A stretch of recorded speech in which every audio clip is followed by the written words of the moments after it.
খিচুড়ি বানানোর জন্য আমি 250 গ্রাম মুগ ডাল নিয়েছি। তো এটাকে ভালো করে কড়াই ভেজে নিতে হবে, একটু লাল লাল করে ভেজে নিতে হবে।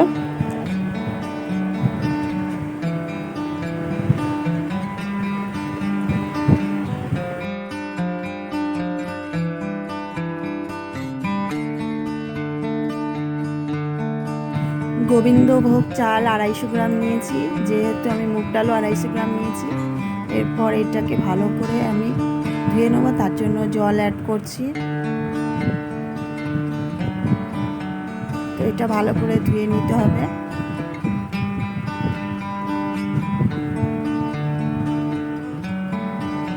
ভালো করে ধুয়ে নিচ্ছি।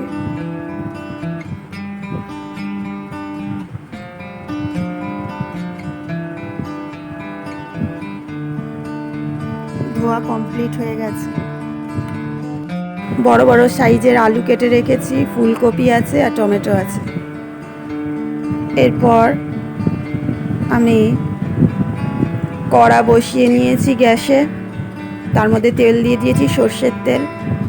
এরপর আমি ফুলকপিগুলো ভেজে নেব। তো ফুলকপি ভাজার আগে আমি ফুলকপিগুলোকে জল দিয়ে একটু ভাপিয়ে নিয়ে জলটা ফেলে দিয়েছিলাম। এরপর ফুলকপিগুলোকে ভালো করে লাল লাল করে ভেজে নিতে হবে। ফুলকপিগুলো ভেজে দিলে খিচুড়িটার টেস্টটা একটু ভালো হয়। অনেকে কাঁচা ফুলকপি দিয়ে দেয়, এমনি কোনো ভাজে না, এমনি দিয়ে দেয়, তো তার থেকে টেস্টটা একটু ভালো হয়। তো এবার আমার হয়ে গেছে, ফুলকপিগুলো লাল লাল করে নামিয়ে নিচ্ছি।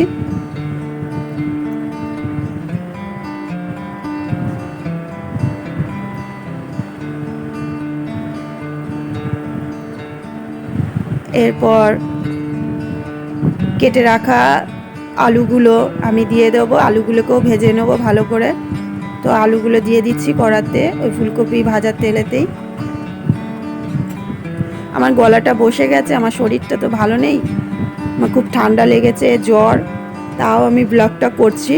তো খিচুড়ি বানিয়েছি, ভাবলাম যে এটা ব্লগটা করে দিয়ে আমি ব্লগটা ছাড়ি। তো দেখুন আলু ভাজা হয়ে গেছে।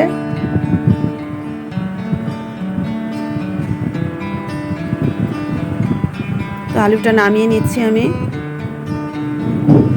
দেখেছেন মেঘ গুড়গুড় করছে খিচুড়ির নাম শুনে, আকাশ ডাকছে। তো বর্ষাতে খিচুড়ি খেতে খুব ভালো লাগে। আমার ভাজা হয়ে গেছে দুটোই। এরপর আমি হাঁড়িতে জল নিয়ে নিয়েছি, তাতে আমি ওই চাল আর ডালটা দিয়ে দিলাম, গোবিন্দভোগ চাল আর ডাল ধুয়ে রেখেছিলাম। এরপর আমি আলুগুলো দিয়ে দেবো, ভেজে রাখা আলুগুলো।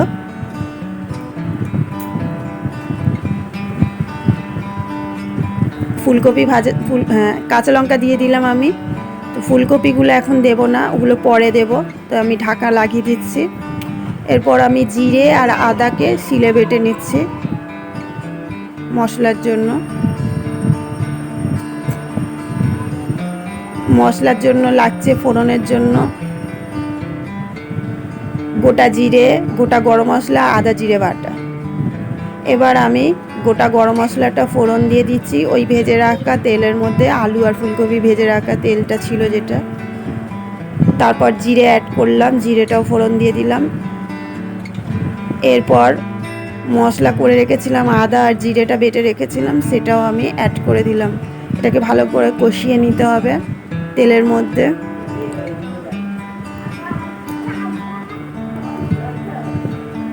এরপর আমি আরেকটু তেল অ্যাড করছি, একটু খানিকটা পরিমাণ তেল অ্যাড করব আমি।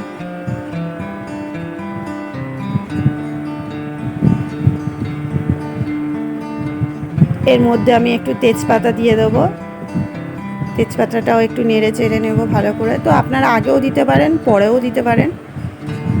তো এটাকে ভালো করে নেড়ে চেড়ে নেব।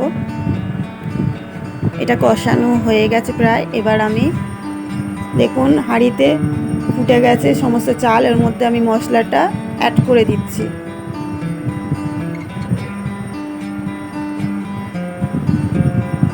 তো এটাকে ভালো করে আমি নেড়ে চেড়ে মশলাটা মিশিয়ে নিলাম হাঁড়ির মধ্যে। এরপর পরিমাণ মতো হলুদ অ্যাড করলাম, পরিমাণ মতো নুন অ্যাড করলাম, ভালো করে নেড়ে চেড়ে নিলাম।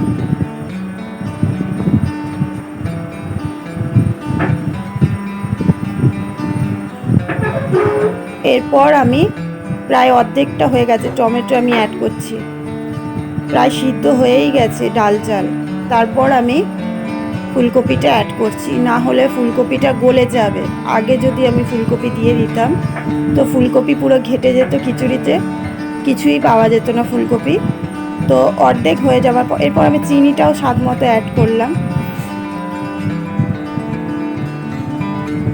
আপনারা আপনাদের স্বাদ মতো একটু চিনি দেবেন, ভালো লাগবে টেস্টটা। হ্যাঁ, সেটা বলছিলাম যে ফুলকপিটা আগে দিয়ে দিলে গলে যেত, খুঁজেই পাওয়া যেত না। একটু হওয়ার আগে, খিচুড়িটা হওয়ার আগে দিলে। এরপর আমি ধনে জিরে ভেজে রেখেছিলাম সেটা গুঁড়ো করে দিয়ে দিলাম। হ্যাঁ, এরপর ফুলকপিটা যেহেতু তাহলে ঠিকঠাক থাকবে, টমেটোটাও ঠিকঠাক থাকবে। এরপর নামানোর আগে আমি 1 চামচ ঘি অ্যাড করে নেড়ে চেড়ে খিচুড়িটা নামিয়ে নেব।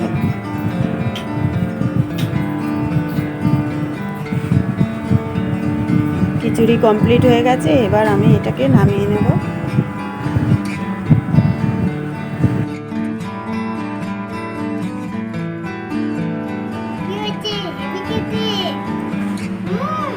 তোমার জামাটা একটু তোলো,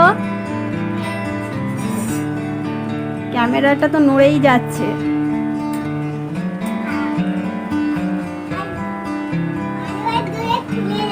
আমি যেরম পারি সেরমই ক্যামেরা ধরছি। আমার তো ক্যামেরাটা ধরার জন্য একজন লোকও নেই যে আমি এটা ধরবো।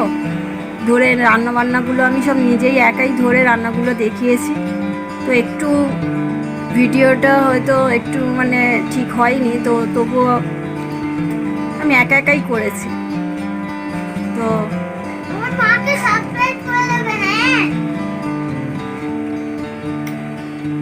তাড়াতাড়ি সাবস্ক্রাইব করুন, মা ভালো ভালো রেসিপি করে দেখাবে।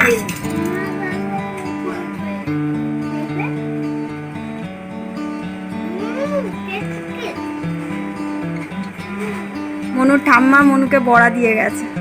মনু একটা বড়া খাও।